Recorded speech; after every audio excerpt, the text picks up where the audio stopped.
The moment you see those flashing red and blue lights in your rearview mirror, something changes instantly.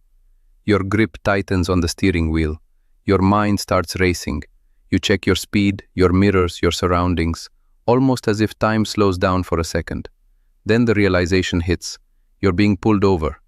And in that exact moment, before the officer even steps out of their car, before a single word is exchanged, the entire direction of that encounter is already starting to take shape.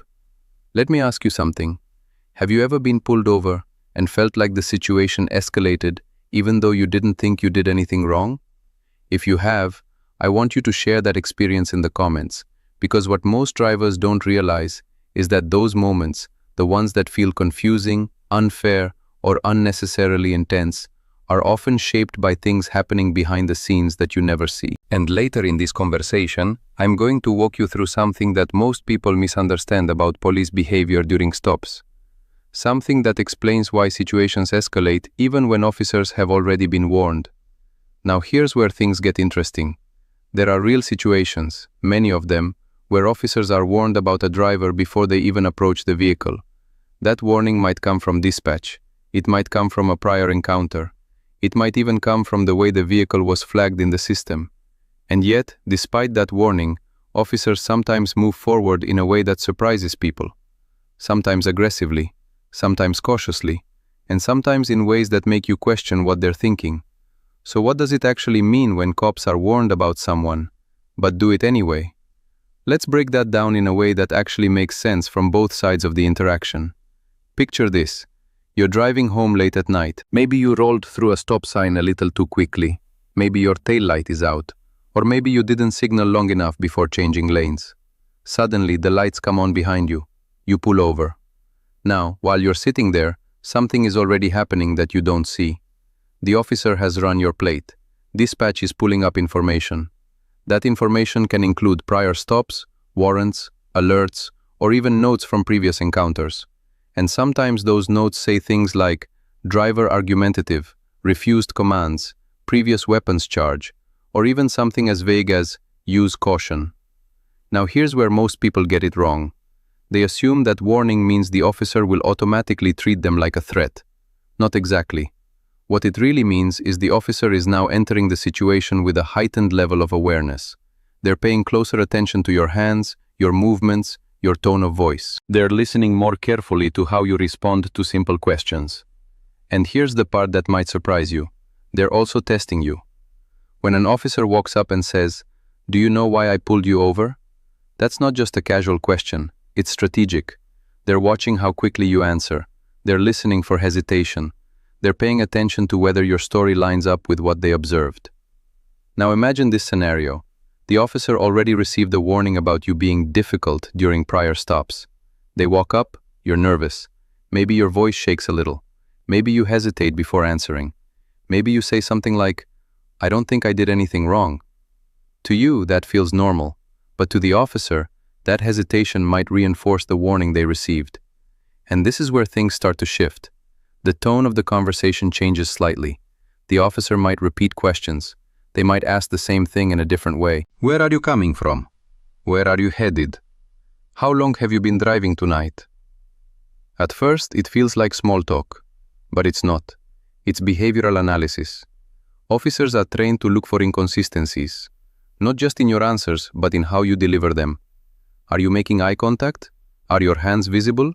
Are you reaching for things too quickly? And here's something most drivers don't realize. Your silence can also be interpreted in different ways. You have the right to remain silent.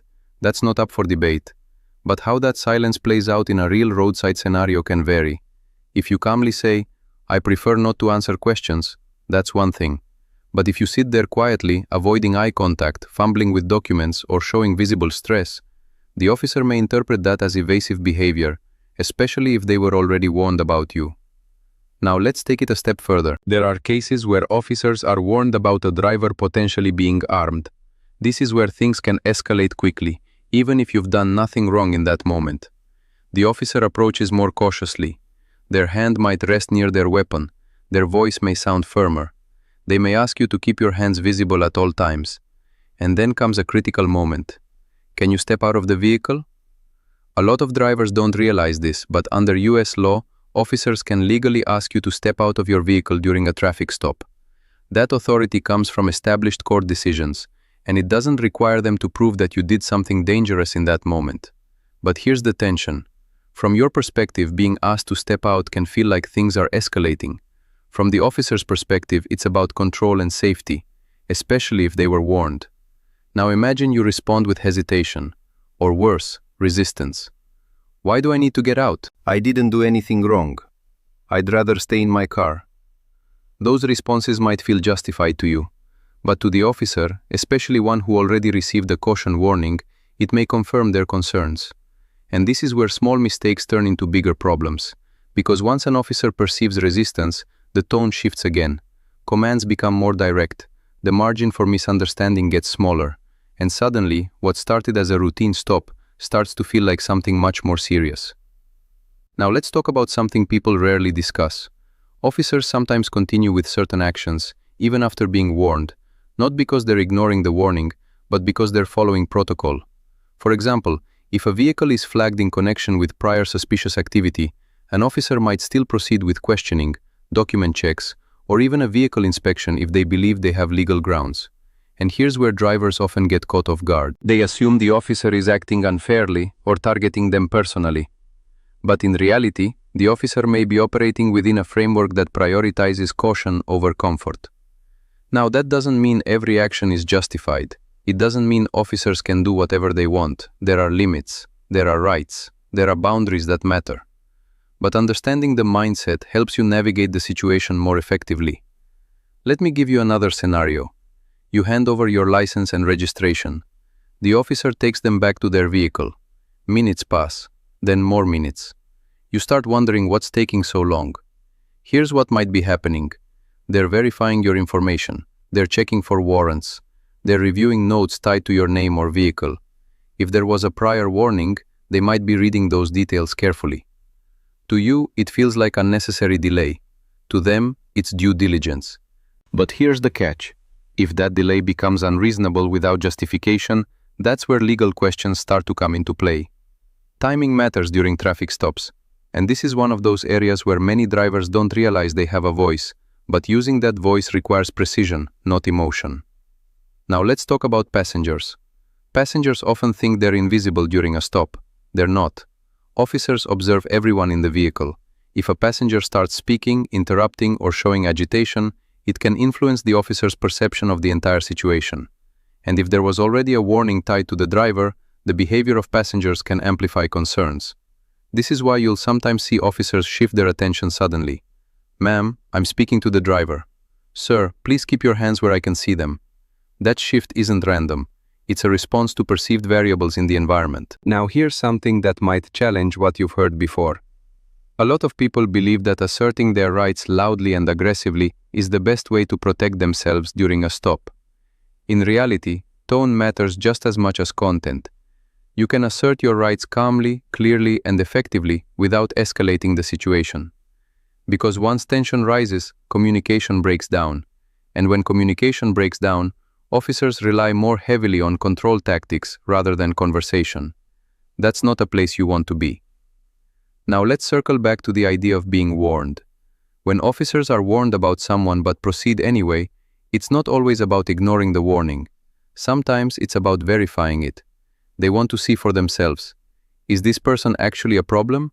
Are they truly a risk? Or was the prior encounter misleading? And here's the part that most people don't think about. You are shaping that answer in real time. Every movement, every response, every pause. You're either confirming the warning or quietly disproving it. But here's where it gets complicated. Even if you do everything right, the situation can still feel tense. Because the officer's mindset doesn't reset instantly. It takes time, observation, and consistency before their level of caution decreases. And during that window, things can feel uncomfortable. Questions might feel repetitive. Instructions might feel unnecessary, but reacting emotionally in that moment is where many drivers lose control of the situation. Now, let me be very clear about something. Understanding this dynamic doesn't mean you give up your rights. It means you exercise them strategically. It means knowing when to speak, how to speak, and when to remain silent in a way that doesn't create unintended signals. Because the truth is, most traffic stops don't escalate because of one major mistake. They escalate because of a series of small missteps that build on each other. A delayed response, a defensive tone, a sudden movement, a refusal without explanation. Each one adds a layer of tension. And when that tension reaches a certain point, the entire interaction changes. So when you hear about situations where cops were warned about someone but still acted the way they did, you have to look at the full picture. What was the warning? How did the driver behave? What decisions were made in those first critical moments? Because that's where the story really unfolds. And the next time you see those lights in your mirror, you'll realize something important. The stop doesn't begin when the officer reaches your window. It begins the second those lights turn on. And from that moment on, everything you do matters a little more than you think.